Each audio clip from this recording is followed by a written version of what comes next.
Hello नमस्कार दोस्तों, आज की वीडियो में हम सीटेट जो जुलाई में पेपर हुआ था 2024 में उसका क्वेश्चन सॉल्व करने वाले हैं। इस क्वेश्चन को हम डिटेल में सॉल्व करेंगे। तो ये 2024 में हुआ पेपर है, पेपर 1 है ये। जैसा कि हमें पता है कि जो फर्स्ट पोर्शन होता है वो सीडीपी होता है, भाग 1 पार्ट 1, जिसमें से 30 क्वेश्चन पूछे जाते हैं। तो ये हम देख रहे हैं पहला question. So which of the following would support the continuous and comprehensive evaluation. तो निम्नलिखित में से कौन सा निरंतर और व्यापक मूल्यांकन का समर्थन करेगा। इसको हम डिटेल में भी समझेंगे। जो हमारा कंटिन्यूअस और कॉम्प्रिहेंसिव इवैल्यूएशन होता है इसको हम डिटेल में समझेंगे। तो सबसे पहले हम इसके ऑप्शंस देख लेते हैं। आप भी वीडियो को पॉज करके आंसर को लगाइए और देखिए कि आपका आंसर करेक्ट होता है या नहीं होता है। सबसे पहला जो हमारा ऑप्शन है बेस्ट वर्क पोर्टफोलियो, सर्वश्रेष्ठ कार्य पोर्टफोलियो। दूसरा ऑप्शन है growth and learning progress portfolio, वृद्धि और अधिगम प्रगति पोर्टफोलियो। स्टैंडर्डाइज्ड असेसमेंट टेस्ट, जिसको कि कहा जाता है मानकीकृत उपलब्धि परीक्षण। और फोर्थ ऑप्शन है स्टैंडर्डाइज्ड इंटेलिजेंस टेस्ट, मानकीकृत बुद्धि परीक्षण। तो यहाँ पर जैसा कि हम 4 ऑप्शन में से देख सकते हैं कि हमारा बेस्ट ऑप्शन क्या होगा। तो यहाँ पर अगर हम देखें तो जो हमारा CCE होता है इसके अंदर हमारा स्टैंडर्डाइज जो टेस्ट होते हैं वो नहीं आते हैं, तो ये हमारे कट हो जाएंगे।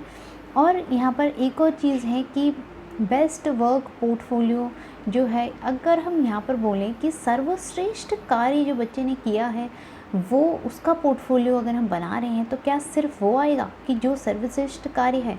नहीं, जो पोर्टफोलियो जो एक कंटिन्यूस और कॉम्प्रिहेंसिव इवैल्यूएशन होता है, जैसा कि नाम से ही पता चल रहा है कि ये कंटिन्यूस चलता रहता है और ये कॉम्प्रिहेंसिव होता है, व्यापक होता है। सिर्फ जो काम बेस्ट है वही इसके अंदर नहीं आएगा, और भी सारे जो वर्क बच्चे ने किए हैं वो इसके अंदर आते हैं। तो इसीलिए जो इसका राइट ऑप्शन है वो ऑप्शन नंबर 2 हो जाएगा, जिसमें कि हमें बताया गया है कि growth and learning progress portfolio.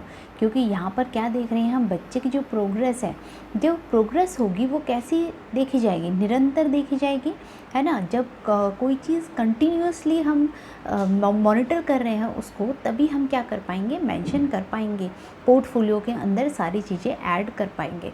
जैसे कि हम अपना पोर्टफोलियो बनाते हैं, हमारा पोर्टफोलियो होता है, जो भी हमारे सर्टिफिकेट्स होते हैं, जितनी भी हमारी अचीवमेंट्स होती हैं, हम सब कुछ उसमें मेंशन करते हैं।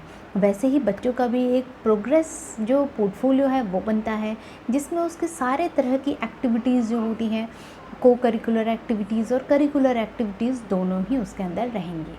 अगर हम बोलें कि ऑप्शन नंबर 3 और 4 क्यों गलत है, क्योंकि यहाँ पर बात हो रही है अचीवमेंट टेस्ट की, तो सिर्फ अचीवमेंट टेस्ट जो है इसके अंदर नहीं आएगा।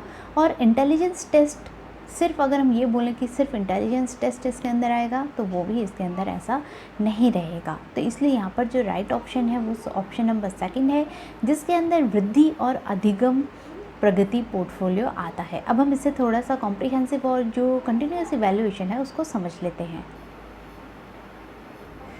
अब हम देखते हैं जो CCE होता है, कंटिन्यूअस एंड कॉम्प्रिहेंसिव इवैल्यूएशन, जिसमें कंटिन्यूअस जो इवैल्यूएशन होता है उसके अंदर हमारे 2 पार्ट्स होते हैं, जिसमें कि कंटिन्यूअल एस्पेक्ट आता है और पीरियोडिसिटी एस्पेक्ट आता है। जो कंटिन्यूअल एस्पेक्ट होते हैं वहाँ पर हमारा फॉर्मेटिव असेसमेंट आ जाता है, evaluation during the instructional process, जैसा कि हमें पता है।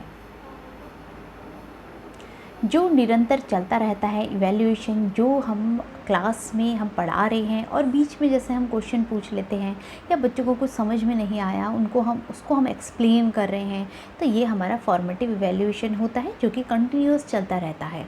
देन हमारा पीरियोडिसिटी एस्पेक्ट होता है, जहाँ पर कि क्या रहता है, हम लोग सम्मेटिव इवैल्यूएशन लेते हैं। जो सम्मेटिव इवैल्यूएशन होता है वो हमें पता है वो कब होता है, यूनिट एंड जब हमारी होती है तब ये इवैल्यूएशन लिया जाता है। टर्म एंड इवैल्यूएशन भी इसको कहा जाता है। इवैल्यूएशन की डिटेल वीडियो चैनल पर है, उसका लिंक आपको डिस्क्रिप्शन में मिलेगा, वहाँ से आप उसे देख सकते हैं। नेक्स्ट जो हमारा था कॉम्प्रिहेंसिव इवैल्यूएशन, जो कि रहता है बच्चे की ऑल राउंड डेवलपमेंट जो होती है पर्सनैलिटी का, सारे आस्पेक्ट को ध्यान में रखा जाता है कॉम्प्रिहेंसिव के अंदर। जैसा कि शब्द ही जो कॉम्प्रिहेंसिव है वो उसका मीनिंग क्या है, व्यापक है, कि सारे आस्पेक्ट हमें पर्सनैलिटी के देखने हैं, जिसमें हमारे स्कॉलस्टिक आस्पेक्ट और जो को स्कॉलस्टिक आस्पेक्ट है दोनों ही आ जाते हैं। अब हम थोड़े से डिटेल में देख लेते हैं। तो जो CCE है वो क्या है, बच्चे का डेवलपमेंट इसमें देखा जाता है तो 2 फोल्ड ऑब्जेक्टिव्स इसका रहता है, एक तो कंटिन्यूअस और एक कॉम्प्रिहेंसिव रहेगा। अब यहाँ पर जो एक बच्चा है उसकी पर्सनैलिटी के सारे ही जो डोमेन है, कॉग्निटिव, अफेक्टिव और साइकोमोटर, सभी डोमेन का एनालिसिस जो है वो किया जाता है। तो ये जो इवैल्यूएशन है ये एक डेवलपमेंटल प्रोसेस की तरह ट्रीट जो है वो किया जाता है। अब इवैल्यूएशन में हमें पता है जो कॉग्निटिव होता है, संज्ञानात्मक जो पक्ष है बच्चे का, जिसके अंदर आ जाता है नॉलेज, अंडरस्टैंडिंग और एप्लीकेशन।